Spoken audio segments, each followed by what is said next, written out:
আমি আজকে ডিম দিয়ে আলু ঘাটি বানাবো। এই যে ডিম,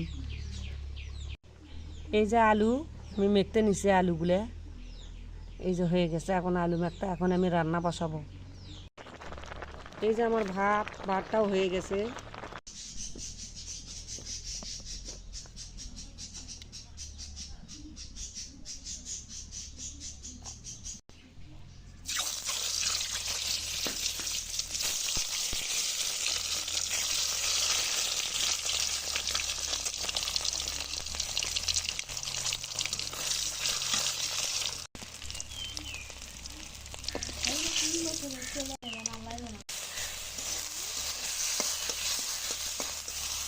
আমি ওই পেঁয়াজগুলো দিয়ে নিছি ডিম ভাজার তেলের মধ্যেই, এইগুলো আমি ভাজা নিচ্ছি।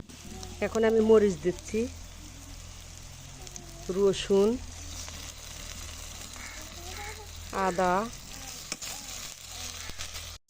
সব কিছু আমি দিয়ে মিশিয়ে এনে ভেজে নিচ্ছি। আমি ডিমগুলো আগেই ভেজে নিচ্ছি, তোমাদেরকে আমি দেখাইছি, কথা বলিনি। এই যে একটা কালো ফল আর সাদা একটা ফল দিলাম, ডিম যত আর না ডিমের মধ্যে দেওয়া লাগে। নুন, আমি এখন এই যে আলু ঘাটিগুলো ঢালে দেব,